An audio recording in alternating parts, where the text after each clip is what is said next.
A rights activist, Hamzat Lawal, has called on anti-corruption agencies in the country to brace up against money-bagged politicians to stop them from inducing voters with money during elections.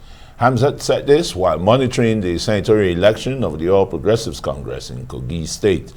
The anti-corruption activist says monetization of the electoral process has dwindled the fabric of the society, and the country's democracy is worse off. I believe that as we go into the 2023 election, if we truly want change and enjoy the dividends of democracy, we must do away with party politics. We must also, and the fact that money politics is playing precedent, it means that our anti-corruption agency are not doing enough. Because if they're doing enough, people who are the money bags would even be scared to bring money to come and entice or induce voters. And lastly, you know, our value system is breaking. Why would we exchange our rights for money just one day? So this is a call to society that if we must get it right, we must embrace our value system.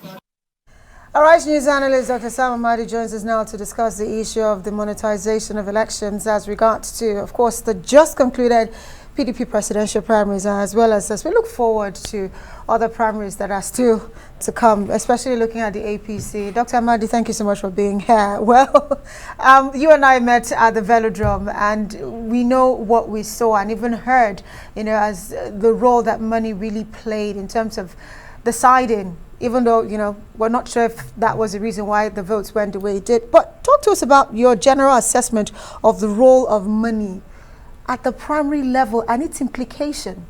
Well, first, there's good use of money and bad use of money. Use of money for adverts, use of money for logistics, use of money to bring voters to move around and talk to delegates. It's good use of money. So you can't rule out use of money in politics because that's central to politicking. In the US, somebody wrote a book, so the best democracy money can buy, which means he looked at the whole fact that the US politics is actually, the winner is determined largely by who is able to raise money. So that's one thing. The second issue is around how does money come into politics.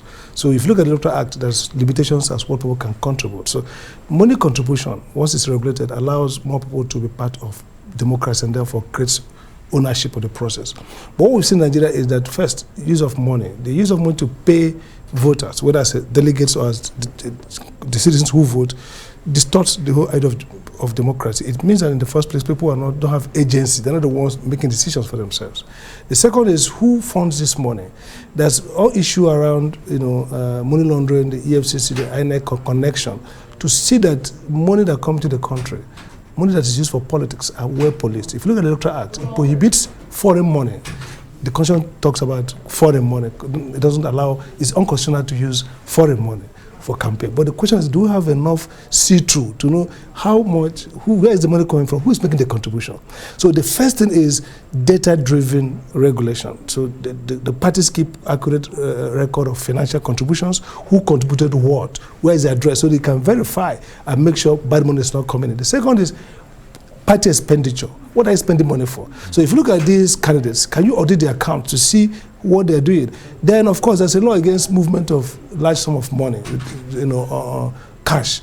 Are you controlling that? So I saw at the convention that there were EFCC operatives who are checking through. Is that how they should really monitor, you know, how money... Checking handbags and computer bags. That's not really... They were checking handbags? Yes, computer bags, like yes. Bags, the Ghana Moscows were being searched. Yeah, even my own laptop, carry on. They search. That's not really how to search. So, and of course, look, let's not forget, the EFC know this money is being shared, the money is being shared, and they know probably who is sharing what.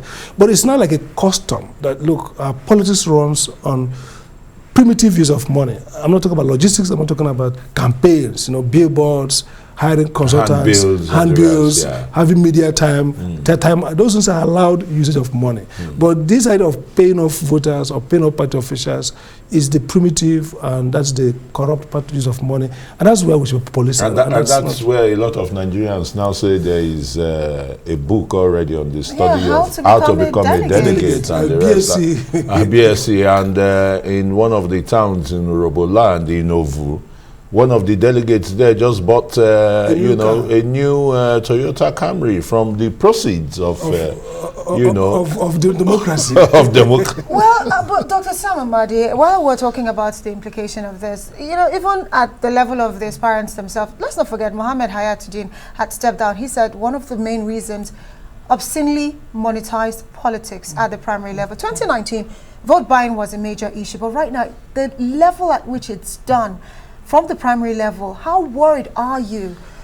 I'm worried because concerning what will happen in 2023. I think it's an unintended consequence of the new Electoral Act. You see, when you had 7,000 delegates, the level of presuming that you can buy people off is limited. So if you're going to give like the rumored $20,000, some people are rumored to have given, you can't give $20,000 to 7,000 delegates. That's really not possible. But we have 744 delegates or 775 delegates. You can fancy a chance of buying off 500 or 400. And in a race packed with 12 candidates, if you score 400, you're a winner. As we saw, the winner won with 300 and something, less than 4,000 votes. So if you can buy off 4,500, you show up with it. So that's an incentive why we saw maybe more, buying of voters.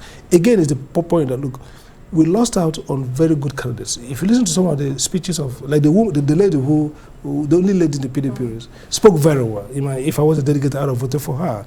It's not some people who are passionate. Odom was passionate. He spoke very well.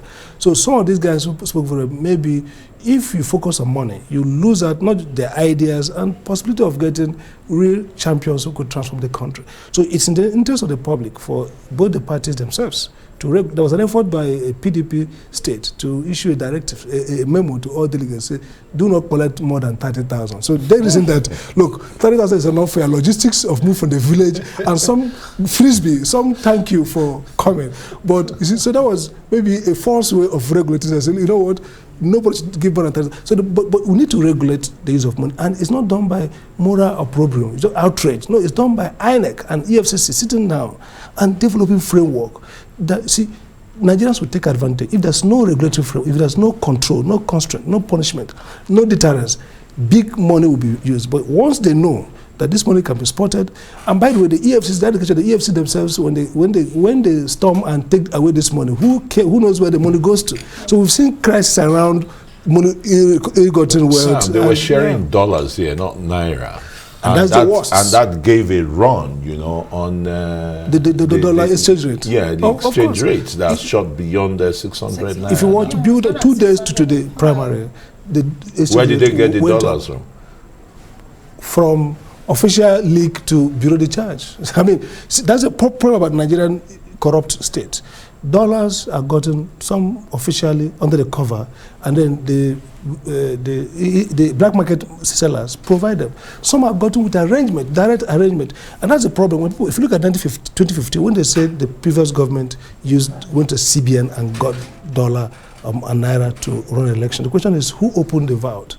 The Prince of Nigeria does not have access or control. So somebody in the system. So the point is that the Nigerian corrupt state enables this behavior, and so controlling it requires too that officials are clear about what they want to do.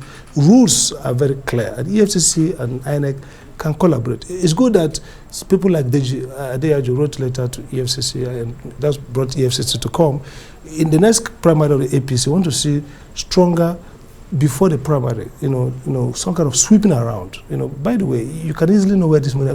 The delegates are housed in their various hotels, and if you keep a vigil, you will see when the bullion vans or the Garamos go in the dead of the night arrives. So if you keep in the dead of the night, absolutely. So the question is, who has incentive to stop this monetization? Who wants to arrest and prosecute those involved? Who should is the question. It should be EFCC. It should be INEC limitedly. INEC should issue guidelines and directives, and INEC should be in a position based on the Electoral Act to disqualify people where there's evidence that they contravene that by inducement. But if not, I mean, there isn't anything really wrong with money in politics, absolutely. Because you've just talked. In America, they spend billions too, They spend in clear, transparent, accountable way. So, for example, each month a candidate publishes what they got in terms of fundraising, how much spent. Our parties have not done even their audited account. And for example, the US, they will know if you give money to your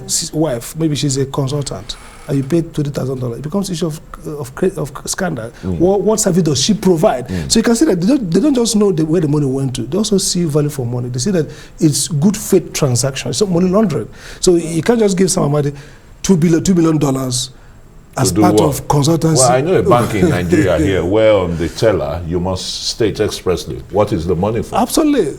But beyond all of that, what more can we do as a nation? Because we're talking about a democracy that, is less than 50 years old. We can't compare ourselves to the US, all the money being spent on elections and all of that. Theirs is still transparent, but GDP. we're still in our teething stage. So moving forward, what can we do to better this? The first thing we have to do is that INEC should look at the Electoral Act it works upon and issue a directive to parties. The reason of directive is that look at what INEC did about the ad hoc delegate. If you give directives, you constrain and condition behavior of parties. As a regulator, give directives on how money can be used. Read directives and processes for documentation of what they use. You see, once you create that paperwork, you challenge the administrators to be careful. The idea of regulation in Nigeria is that just, okay, I'm a regulator and I call the media and address. That we don't do paperwork. Articulate what the parties should do, how candidates should be keeping their books. That alone. Some sort of legal framework. Exactly. So that guideline helps the parties to say, oh, there's somebody going to watch this book. Because once you keep book, it's easy to find it, to track it. But if there's no requirement of bookkeeping, then there's no requirement of being careful and there'll be no possibility of tracking. So I think INEC should step up to provide guidelines. Then the EFC should step up also to engage the party leadership. Other institutions, that the central bank also that controls money supply here has to also be interested. So if we don't do this, we're going to cause a lot of crisis economically. You see the issue around inflation going up, foreign exchange going up. Of course, inflation will go up if you spend so much that required. Two, you see our public image. So every day we talk on air about monetization of democracy. We weaken our democracy. That's why we are being classified as hybrid. So we can't move to even functional democracy or thriving democracy or struggling democracy if the external message they receive from us is that, look, delegates literally buy voters on the floor. So it's in the interest of both the politicians and people in power and the country so that we control illicit reuse of money and also track who contributes to our democracy. All right. Thank you so very much. Associate Professor Sam Amadi, a Rise News analyst. Well, I'm not going to read that book, How to Be a Delegate. Not for me. I don't find that. It's not intellectually driven. I think so. It really is.